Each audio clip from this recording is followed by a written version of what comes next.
Welcome. My name is Adam Neiman. I am the Artistic Director of the Manchester Music Festival, and I will be your host for this episode of Get to Know the Music.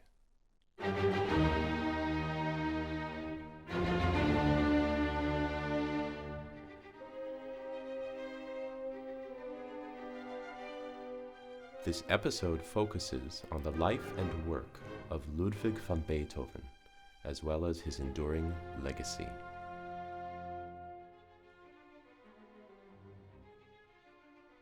Beethoven was born without fanfare in Bonn, Germany, 1770. After ascending to the pantheon of great composers, he died in Vienna in 1827. Ludwig was the second of 8 children, but only 3 survived into adulthood, as was quite common in the 18th century. As his elder brother had passed away at the tender age of 6 days old, Ludwig was the eldest. His father was Johann van Beethoven, who married Maria Magdalena Keverich. Johann, a musician himself, aimed to exploit Ludwig's burgeoning talent, much after the example of Wolfgang Amadeus Mozart. Though Johann oversaw Ludwig's earliest music studies, by all accounts, he was a violently abusive father and teacher. Attempts to emulate the success of Mozart among the European courts were unsuccessful, and Ludwig was subjected to ridicule. His father, an alcoholic, often took out his frustrations on the young Ludwig, and the political scandals he involved himself in marginalized him within the music scene. After years of unhappy marriage, Maria Magdalena died when Ludwig was just 17, and as Johann's mental health and financial stability declined, Ludwig became the head of his household. He was 19 years old. Johann died when Ludwig was 22. Perhaps this, in some ways, sheds light on the shrewd and meticulous businessman Ludwig would become later in life. It also explains the, at times, unwelcome paternal role he played with his younger brothers.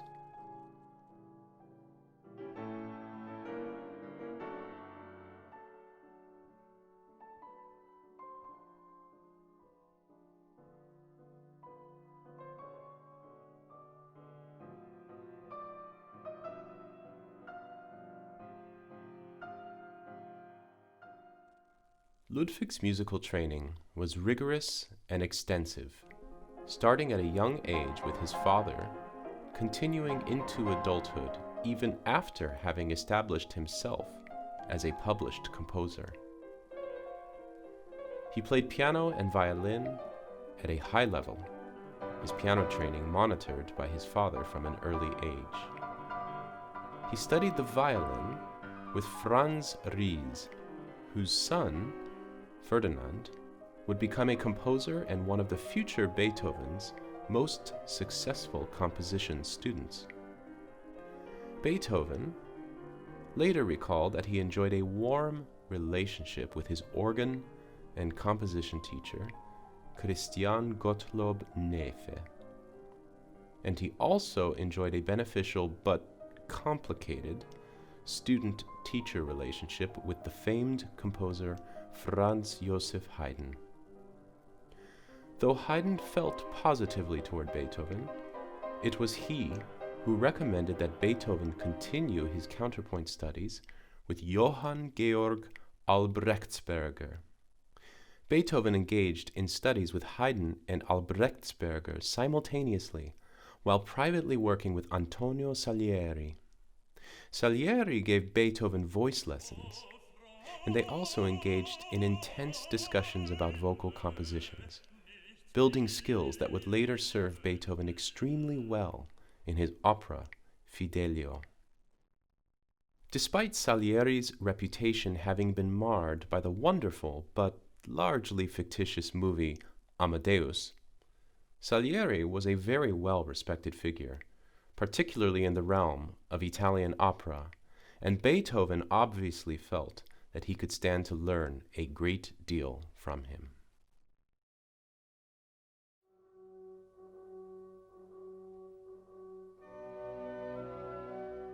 Beethoven's compositional output was very large, by no means as astronomical as that of Johann Sebastian Bach, for example, who wrote well over 1,000 works, but large nonetheless, especially considering the scope of his compositions.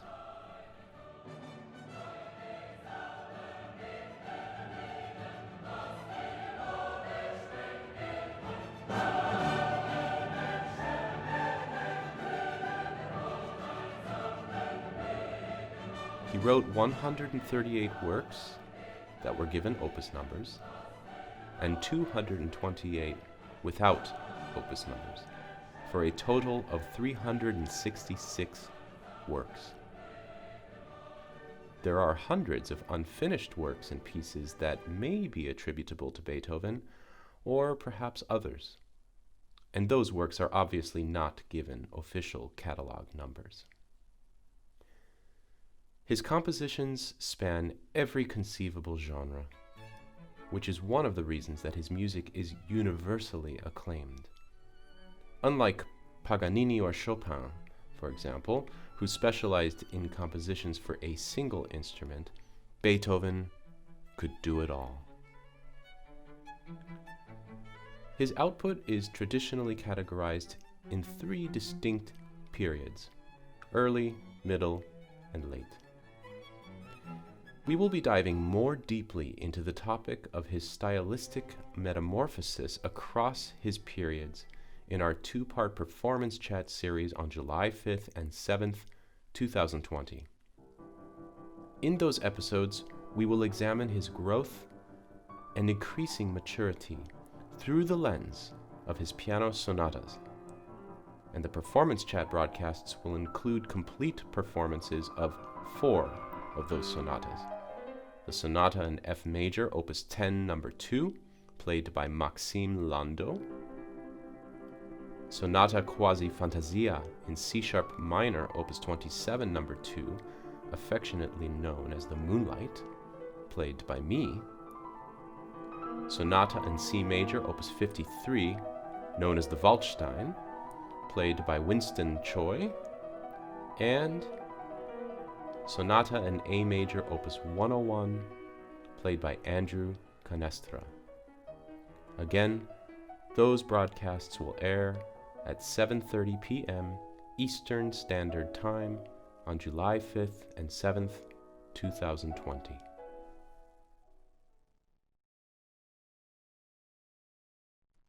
As early as 1796, Beethoven experienced the first appearance of mild tinnitus, a condition marked by a ringing sensation in the ears. Though he initially ignored the symptoms, they worsened, and by 1800, he was consulting physicians and grappling with the early signs of impending deafness. I think it is remarkable that he was able to work as a composer and active performer with such an impairment, and he achieved a meteoric rise professionally during this period, despite his setbacks. By 1801, the ringing in his ears was continual, and in 1802 his physicians, at a complete loss for a concrete diagnosis, advised him to move to a more pastoral locale where he could avoid the nervous energy of urban Vienna. Beethoven chose the idyllic town of Heiligenstadt, located just a short carriage ride away from Vienna. Beethoven reached the lowest point in his life while living there, in a moment of anguished vulnerability he composed a letter to his brothers, pouring out his innermost feelings and revealing his battle with the potential relief of suicide. It is noteworthy that Beethoven never actually sent this letter to his brothers. In fact, it was found among his personal effects after his death. To understand the man himself, one must delve into the full contents of this document, which is unquestionably one of the most important clues into the deep recesses of Beethoven's heart and intellect.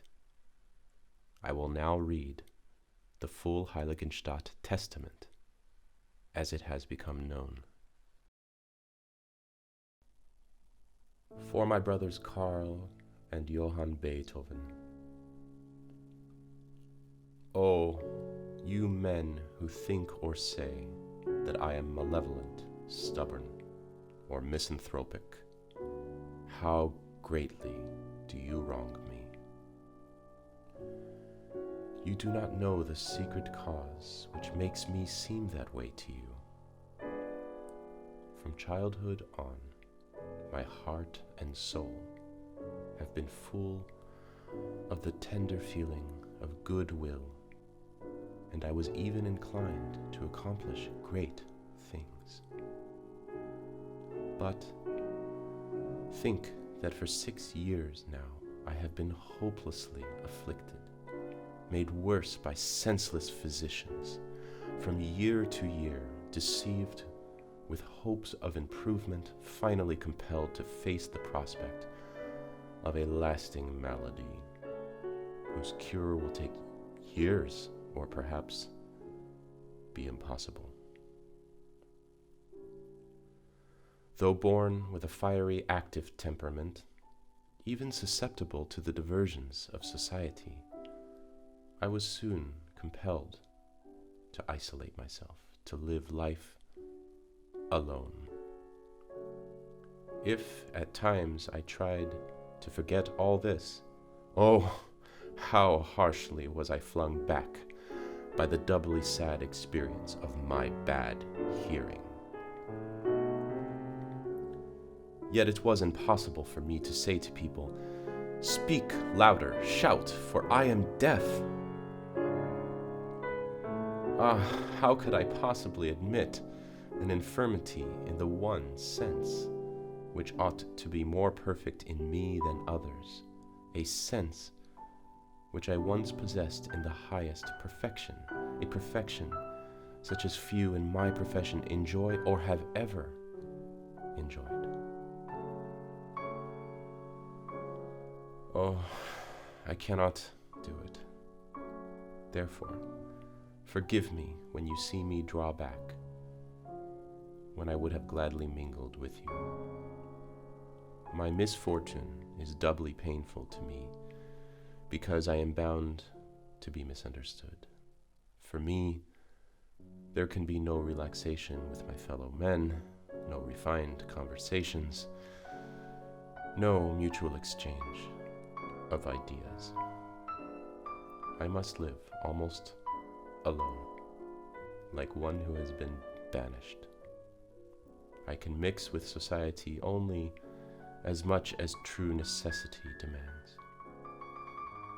If I approach near to people, a hot terror seizes upon me, and I fear being exposed to the danger that my condition might be noticed. Thus it has been during the last 6 months, which I have spent in the country, by ordering me to spare my hearing as much as possible. My intelligent doctor almost fell in with my own present frame of mind, though sometimes I ran counter to it by yielding to my desire for companionship. But what a humiliation for me when someone standing next to me heard a flute in the distance, and I heard nothing.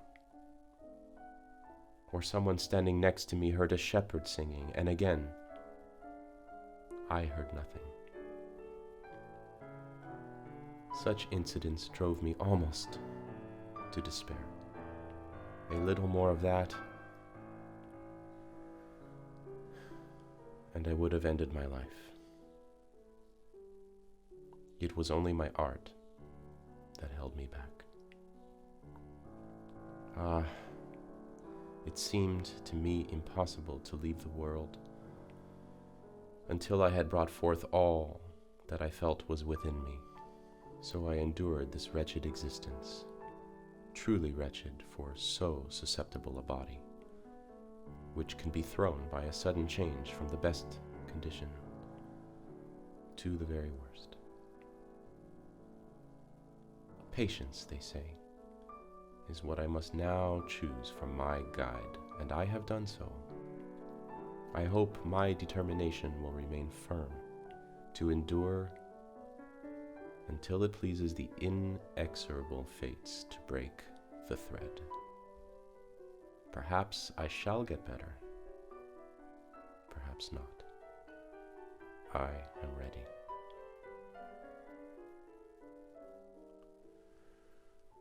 Forced to become a philosopher already in my 28th year. Oh, it is not easy.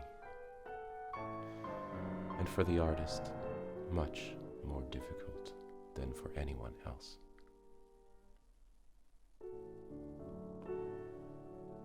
Divine One, Thou seest my inmost soul. Thou knowest that therein dwells the love of mankind and the desire to do good. O fellow men, when at some point you read this, consider then that you have done me an injustice. Someone who has had misfortune may console himself to find a similar case to his, who despite all the limitations of nature nevertheless did everything within his powers to become accepted among worthy artists and men. You, my brothers Karl and Johann, as soon as I am dead, if Dr. Schmidt is still alive, ask him in my name to describe my malady and attach this written documentation to his account of my illness, so that, so far as it is possible, at least the world may become reconciled to me after my death. At the same time, I declare you two to be the heirs to my small fortune, if it can so be called. Divide it fairly, bear with and help each other. What injury you have done me, you know, was long ago forgiven. To you, Brother Karl, I give special thanks for the attachment you have shown me of late. It is my wish that you may have a better and freer life than I have had. Recommend virtue to your children. It alone, not money, can make them happy. I speak from experience. This was what upheld me in times of misery. Thanks to it and to my art, I did not end my life by suicide. Farewell and love each other. I thank all my friends, particularly Prince Lichnowsky and Professor Schmidt. I would like the instruments from Prince Lichnowsky to be preserved by one of you, but not to be the cause of strife between you.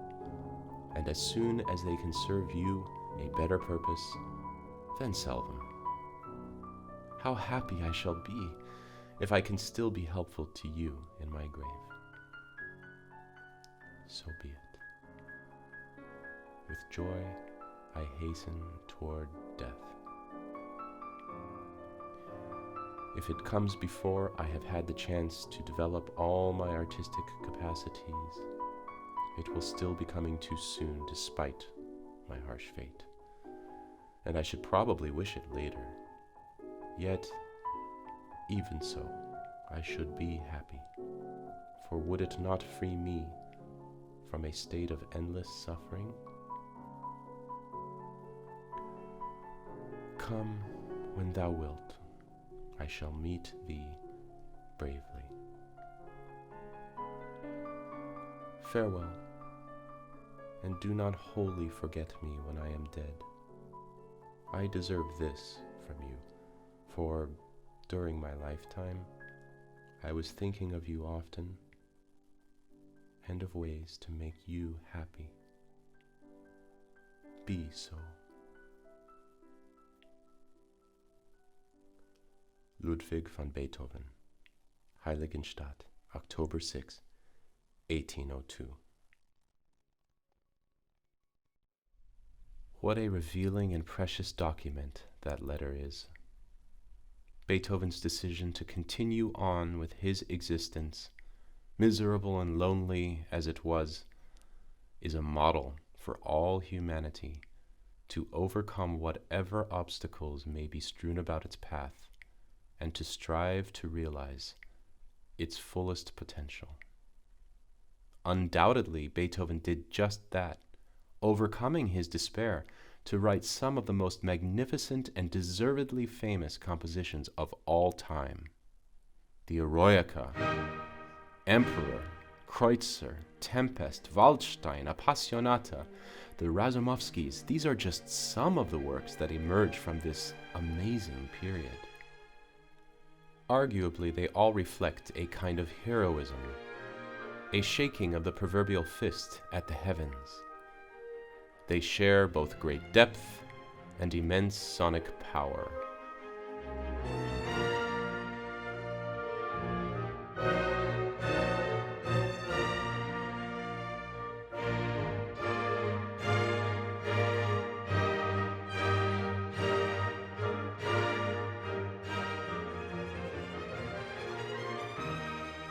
Perhaps Beethoven's expansion of his tonal palette and the use of bigger instrumentation are a reflection of what he was feeling within his own life, as if in the need to break the bonds of his own suffering, he grew larger and more dynamic to compensate and to illuminate the darkness with his inner light.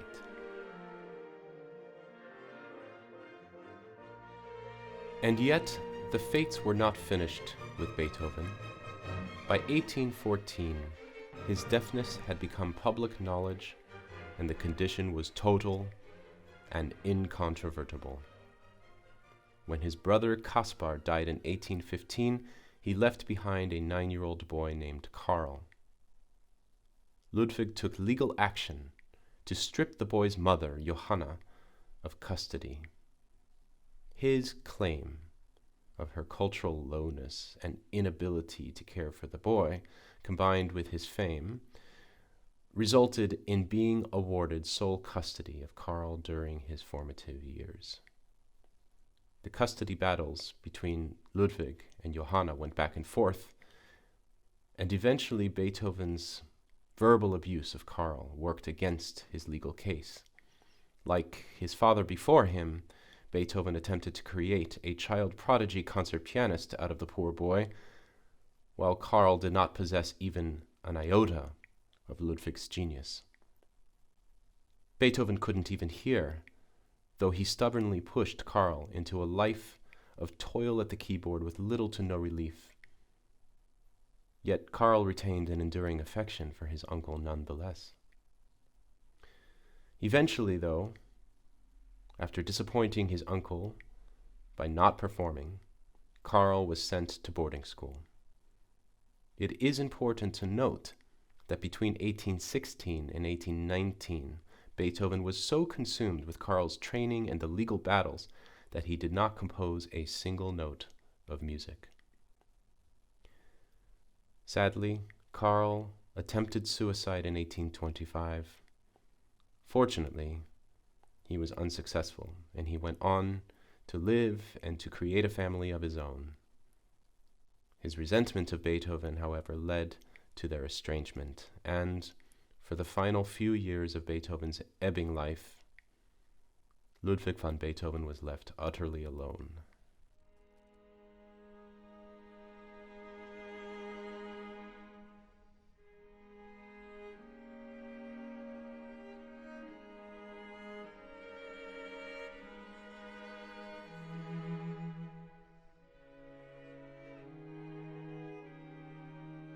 Though it is difficult to speculate as to what exactly inspired Beethoven's inward musical journey after 1816, it is clear that his music took a drastic directional shift.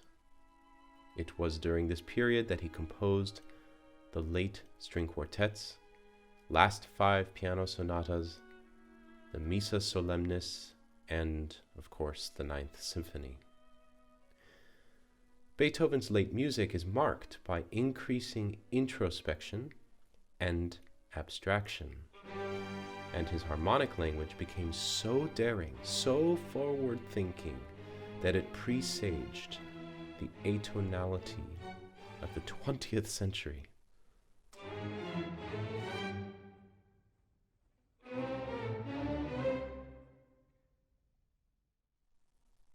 Alongside moments of thorny modernity exist musical phrases of transcendental beauty and tenderness.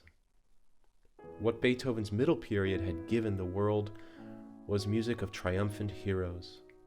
The music of his late period gave us the autumnal wisdom of a spiritual sage, and these works continually challenge and inspire performers to this day.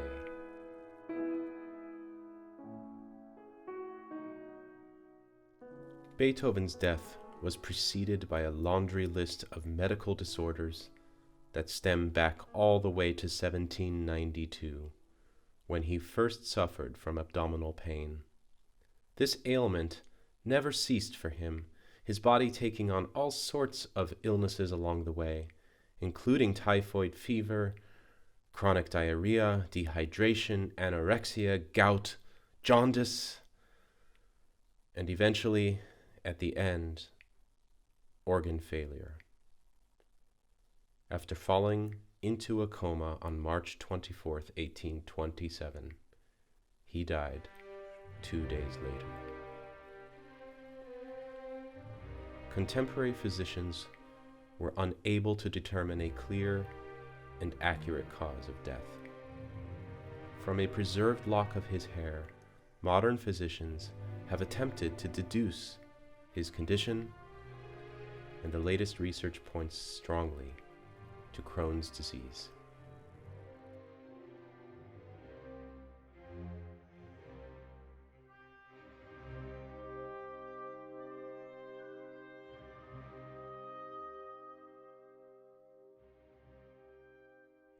Anton Schindler, Beethoven's assistant, was tasked with putting the late Beethoven's affairs in order, and he came upon Beethoven's personal effects. The Heiligenstadt Testament was among them, as mentioned, but there was also a mysterious letter addressed to an unnamed woman he affectionately calls his immortal beloved. Perhaps you've seen the wonderful film bearing the same title, which concentrates on Schindler's journey to uncover the truth. Who was Beethoven's immortal beloved? The opening and closing words of the letter are dripping with unabashed romanticism, and the letter relates Beethoven's frustration at being late to arrive at a tryst with this presumed lover, held back by weather and transportation issues. The final words have inspired generations of would-be romantic writers. Ever thine, ever mine, ever ours. The tone of this letter reveals a side of Beethoven we only sporadically glimpse in his music, in the rarest of his tender melodies and gentle accompaniments. Though the movie Immortal Beloved seems to have settled the question as to the identity of this mystery lady, it is actually based on a false premise. The true identity is suspected, but not really known. And this will be one of the mysteries that Beethoven took to his grave.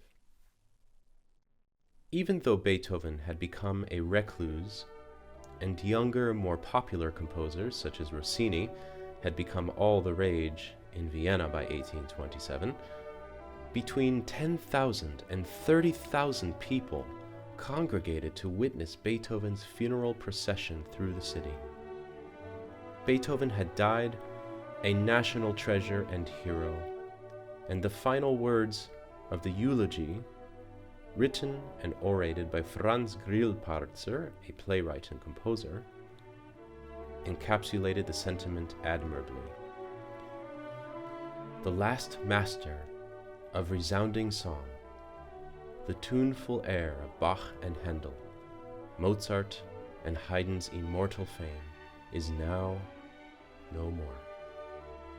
The harp is hushed. He was an artist, and who shall arise to stand beside him? He was an artist, thus he was, thus he died, and thus he will live to the end of time. Beethoven's legacy is manifold and enduring.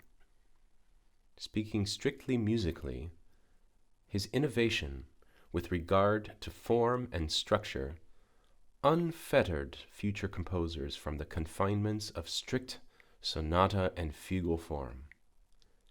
As previously mentioned, we will be exploring Beethoven's three compositional periods through the lens of his piano sonatas, which will allow us to elucidate this point in more detail.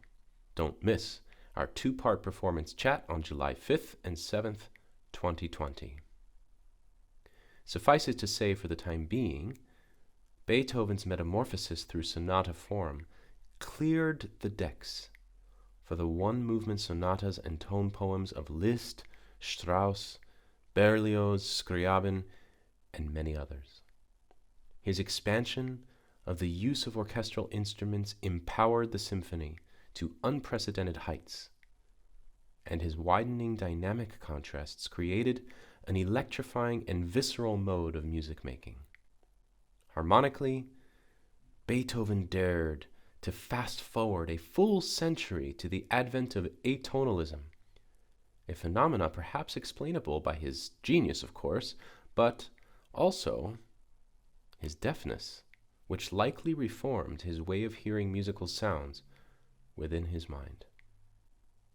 Professionally, Beethoven capped a growing trend to eschew an intrinsic tie with the court or the church, instead working on a contract basis independently and without exclusivity to this or that publisher. This style of business essentially legitimized the independent contractor as a business entity, at least within the musical sphere.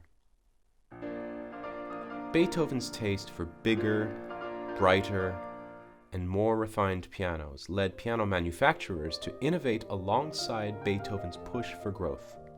In this way, he directly influenced the industry, and we have him in large part to thank for many of the innovations that led to the design of the modern piano.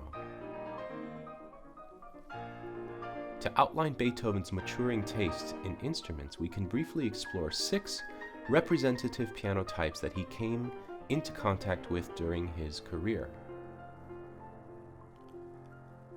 While living in Bonn, Beethoven visited the Stein workshop. The sound of this piano was light and clear, with a touch akin to a harpsichord. That means that it did not really have the capacity to produce loud and soft tones, but only to produce a single volume of sound. In 1795, Beethoven was immediately attracted to the pianos of Anton Walter. The larger soundboard and bridge created a richer, more brilliant sonority. In 1803, Beethoven actually purchased an Erard piano. The keyboard spanned 5.5 octaves, had 3-way stringing, a split bridge for the bass, and 4 pedals. It produced a richer sound than even the Viennese instruments. By 1817, Beethoven encountered the Broadwood, an English make of piano. Its thick soundboard, large hammers with thick leather, small dampers for the bass, and excellent pedals rendered it a perfect fit with the sonic power of Beethoven's piano music. And toward the end of his life, in 1826, Beethoven encountered the Graf. Konrad Graf lent Beethoven an instrument in 1825. Per Beethoven's request, he copied the Broadwood soundboard in order to achieve a more English style of tone quality. It could be said that Beethoven was the first classical music rock star. His character, that of the temperamental artist, personified the enigmatic and alluring qualities of a cult figure. His music, intrinsically tied to the man himself, allows the listener not only to glimpse Beethoven's inner world, but to relate as a human being to the struggles and triumphs therein. Beethoven could be reclusive and unapproachable. He was an introvert, highly philosophical, but also fiery and galvanizing to those around him, with a charisma that could both charm and repel. His music and his personal letters attest to a tender and effusive friend, brother, and lover. His expression was prophetic and deep, and he was capable of true vulnerability and fervent ardor. Many others would be influenced by him. In fact, there is no composer who followed Beethoven who entirely escaped his monumental influence.